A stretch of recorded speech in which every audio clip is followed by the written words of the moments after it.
All right, here we go. I'm here with Ethan Felizzari, aka Verse of the Band. What's up, man? Thanks for being here. Yeah, of course. Glad to be here. Awesome, man. Since I never talked to you, I'm just going to start from the beginning about how you got into music and stuff like that. And we'll get into your current situation if that's cool. Yeah, yeah, All sure. right, cool. Where'd you grow up, man? Yeah, so I'm actually from Long Island. I've been living on Long Island since I can remember, born and raised here. I come from a very Latino household. My family's from El Salvador, so very proud of our heritage and upbringing. And it's kind of what got me into music in the first place was being around music all the time. I mean, my mom had it playing in the kitchen while she's cooking. uh, all Uh, over the place. So I grew up around music and grew up in the midst of it. so it's safe to say your parents were a big influence in getting you involved. I would say so. Yeah, I would say my parents are definitely the biggest influence when it comes to just being involved in the creative space in general. They're very creative people. They're not artists per se, but they're just so creative as business people that seeing their creativity and their energy and passion for it kind of drove me to want to do it too. So Yeah, that's awesome. It's great when parents are a good influence and they push you into something positive like that. That's awesome. for sure. Yeah. How'd you learn how to write music and sing it and stuff? Oh man, I don't even know. I mean, like so I started in like entertainment in general as an actor, like as a child actor. Oh yeah. I did a lot of community theater and then like went to doing like short films and commercials and theater and other places. And I fell in love with like music and singing. I think more so the art of singing in that light, through musical theater and whatnot. Mhm. Uh, and I think I learned how to write. I would say from so I own a production company, and we produce film, theater, and then we have like a label and management company. What's the name So of your company? it's called CK Productions. Uh, Okay, cool. CK has a few different companies that it owns. So CK Theatrical, CK Films, CK Records, and a few other things that are non-entertainment related. But by doing that, by being so involved, like on an executive level in the arts, it kind of like I kept longing for more creativity because I started as an actor, right? So for me, I was always like, yo, like how can I get back creatively doing stuff? So I think it all stems from directing theater. I know that's like the weirdest response. Anytime anyone asks me and they're like, what? Like you started writing this kind of music from directing. But I think directing anything, theater, film, just there's a certain thing that you have to do to your mind to elevate and bring a script and put it out there. And then coming from an acting perspective as a director, it really opened my eyes in a new light. So I think, I pull a lot of my experience and a lot of what I write about from my experiences as a director. So, That's and awesome. as a producer too, for film and theater, like you see so much, you meet so many different people, and I've been blessed to be able to meet so many people along the way. So. Awesome. Yeah, it's all related, man. So you were involved pretty early then. Yeah, man. Yeah, I've been doing, like I said, like acting like professionally. I guess I started when I was like 12 or 13, but I didn't start writing music until about 2 years ago. Like at all. Like I didn't even think about it. Like it was never a thought. Like even like performing as an artist, I don't think I ever would have in a million years imagined I'd be right here talking in a recording studio that I have. Like I would never, ever, ever, ever in a million years think that's what I would have been doing. So That's what's up. That's what's up. What was the first instrument you learned how to play? piano. So my mom put me in piano lessons when I was probably like me, my brother, and my sister, all three of us started taking piano lessons really early, maybe like 10, 9 years old around there.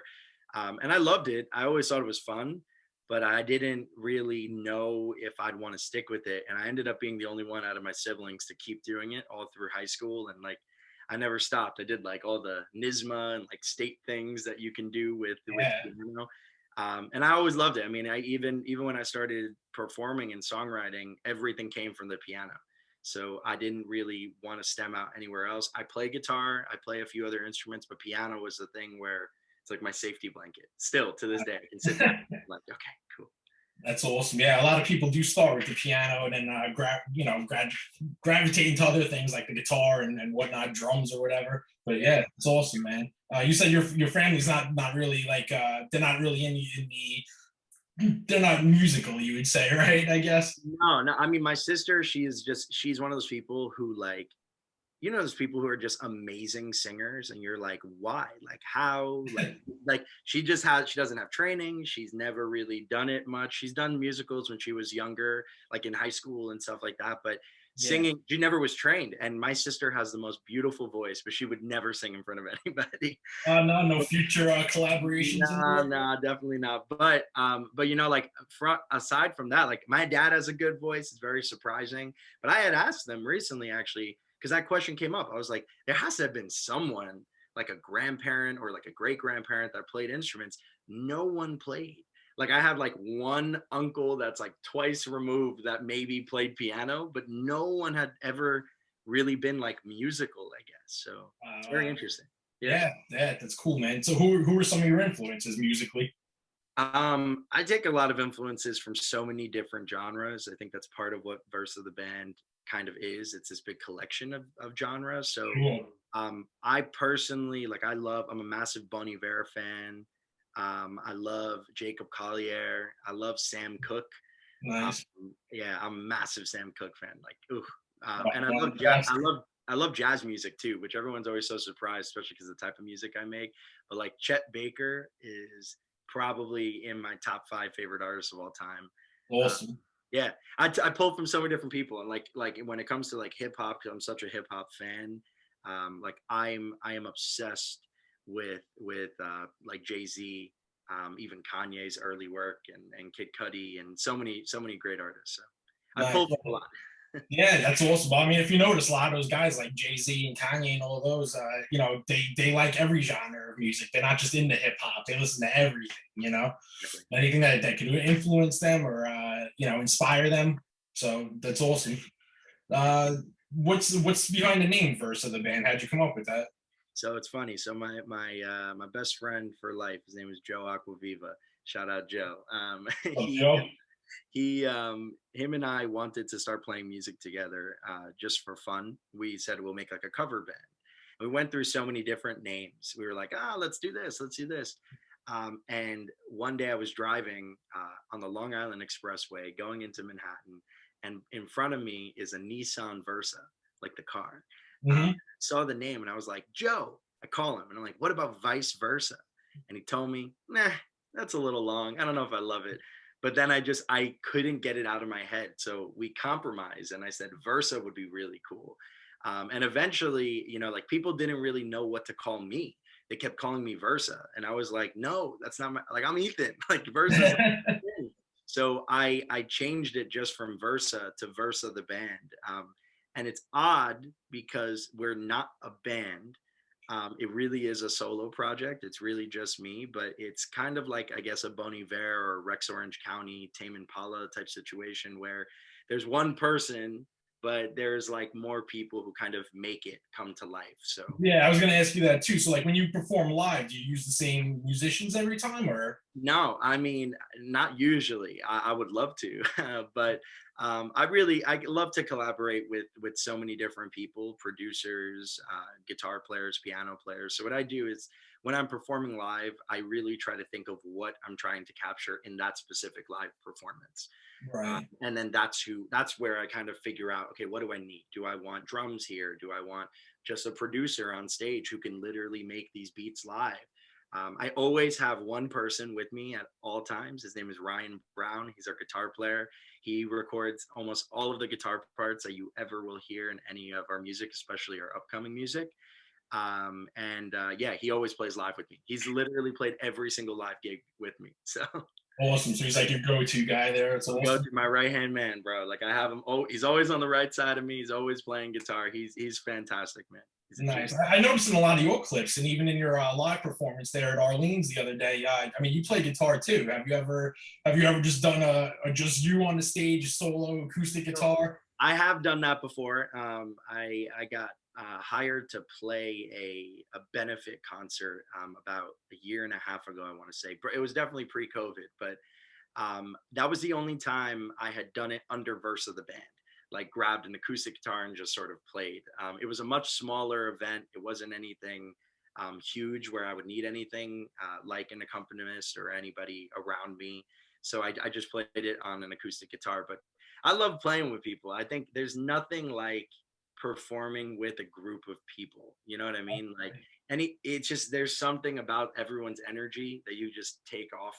You know, you grab their energy, you put it on yourself, and it inspires you to keep going. Especially a gig like Arlene's Grocery, there was no one in the audience, you know. So Yeah, I needed that energy when I was feeling tired or winded or whatever. You know, you look to your left. I got my buddy Ben, one of my childhood friends, Vinny, behind me, and just being able to look at everybody and just feel that they're there with me.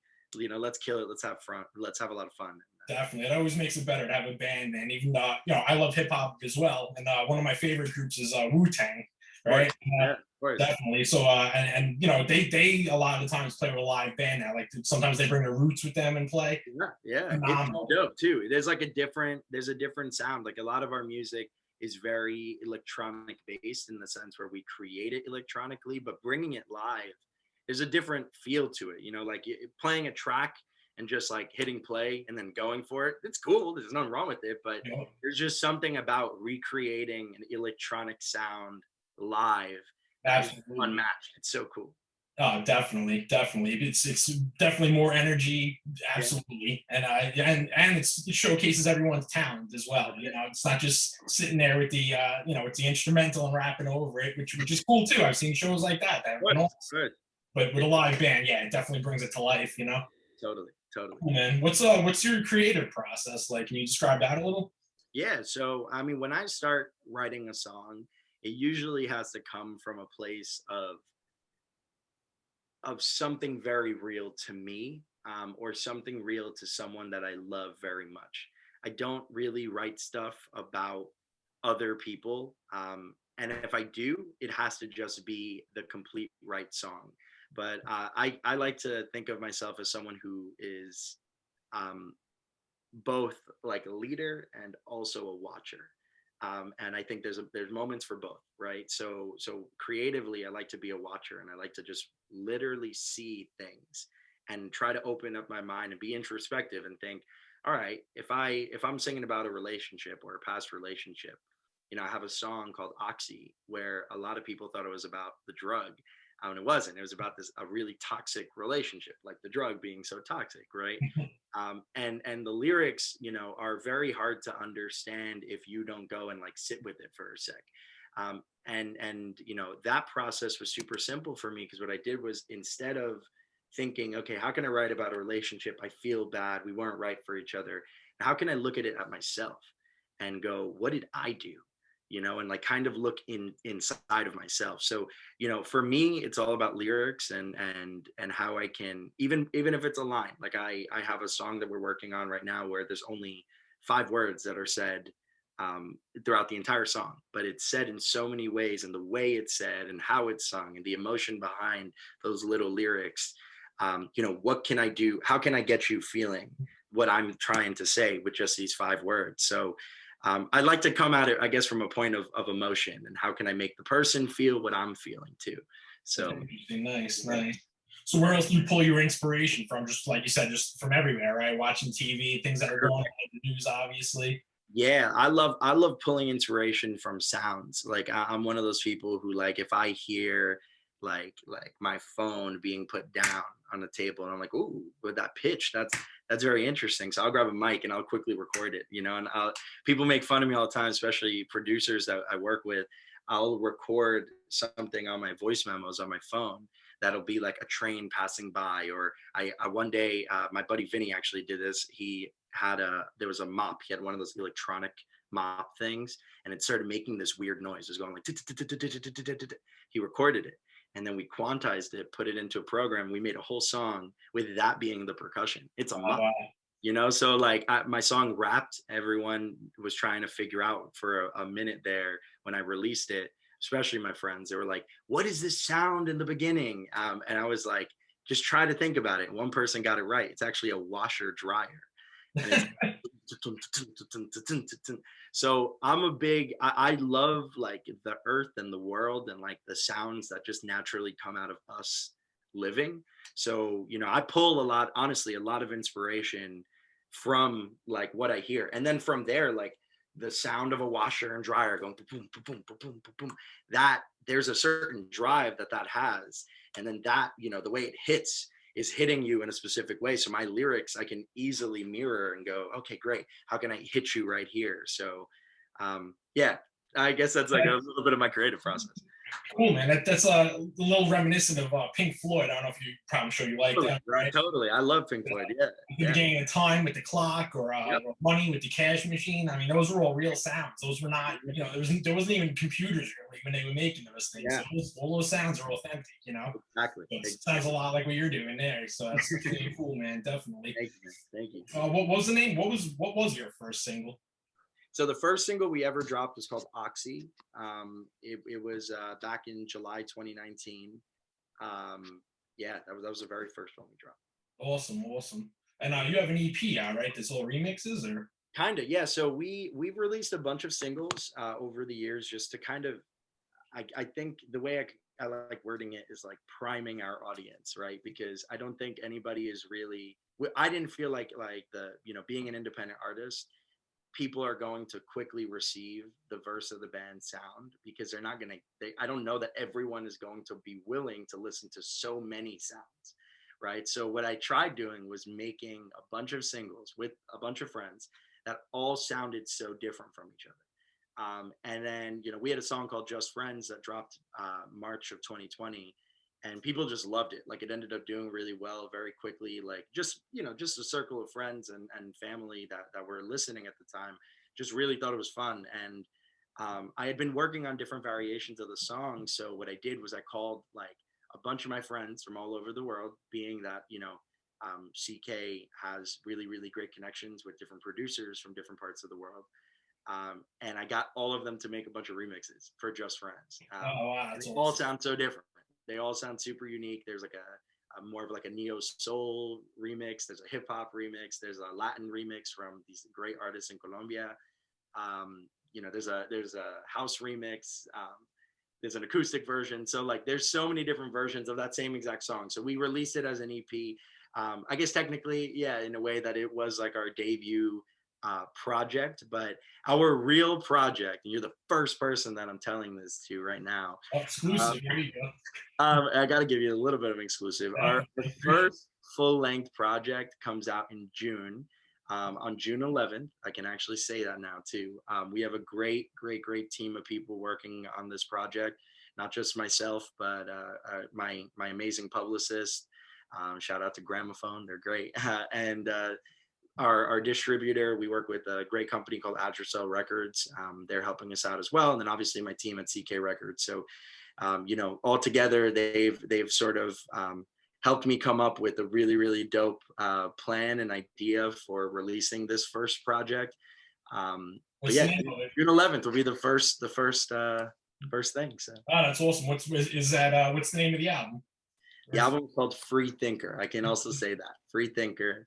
The first single off the album actually comes out right here in like 2 weeks, and March 12th it comes out. So I want to talk about that too. I assume you're referring to Roll Homies Love Democracy, correct? That's it. Yeah. And see, like that title, I'm glad it brought a smile to your face. Definitely. As soon as I saw it, man, I was like, yo, this shit's gonna be dope. Yeah, so I mean, that's exactly what I wanted with that song. I was like driving one day, and I was just kind of, feeling so many different things with COVID, like really ruining so many families' lives. And I felt like our government didn't do anything. And I didn't really care for like the Democrat Republican type argument. I just didn't feel like anybody did anything, and I felt, and really around the world. And I was just like, yo, this is kind of messed up. Like, we're supposed to have these people, these elected officials, really help these communities. And like, I was fine, but like so many communities that were much smaller or much poorer weren't getting the resources that they needed at the time. I mean, in New York, people were being put in the back of trucks at one point. Yeah. In the beginning of this thing. It was terrible. So, this song kind of came from frustration with the Trump presidency, with our government as a whole, the whole system, and then people, but with the people who were suffering so much. So the song derives from a meme. The meme being "all my homies love" and then whatever, you know. Right, It was right. something that I had always seen, and I always thought it was so funny because people would be so ironic and go like, "All my homies love Celine Dion," you know, and it's just funny. It's like a funny thing to see. And I remember I saw actually that exact one. All my homies love Celine Dion. I said, "Yo, that's so funny." And I was like, you know what? All my homies love democracy. And then it just kind of stemmed from there. Like I wrote, as I was driving, I wrote all of the lyrics to this song without any sort of music. I just kind of wrote a bunch of these lyrics on my phone. I still have the original versions of me trying to rap Oh this wow. thing. But yeah, it's an interesting song, and it's a major. There's two.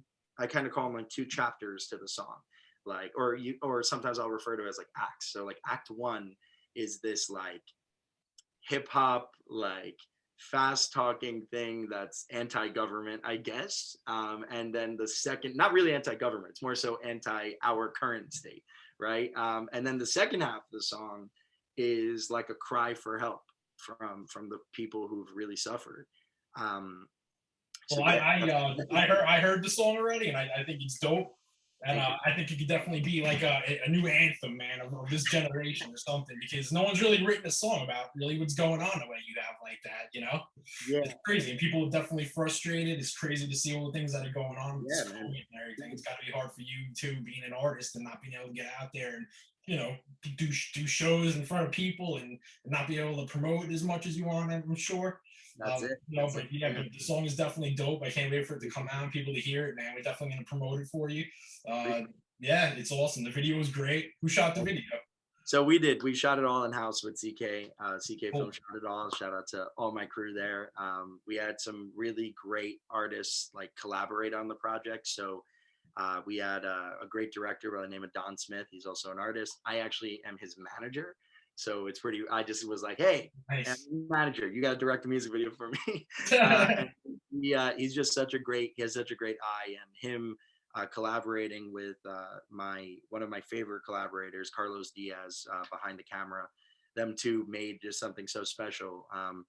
And it's a simple concept, but you know, I think people are gonna like it. It's a fun Oh, video. I think so. Definitely, man. Definitely. Well, congratulations with that. I assume that's going to be the first single off the new album, right? Correct. Yeah, yeah. So it's I've been telling everyone March 1st, the journey starts. March 1st is our official announcement of new stuff coming out. This is the very first single. We still have two more singles that are going to come off the project. The project is actually a 16 track project. There's about five or six like interludes, little like skit type things in the Mhm. project, but it's a pretty long project. So very Cool, excited. man. Sounds dope. Sounds dope. Thank you. Let's see. So obviously you played it at Orleans. Is that your favorite venue?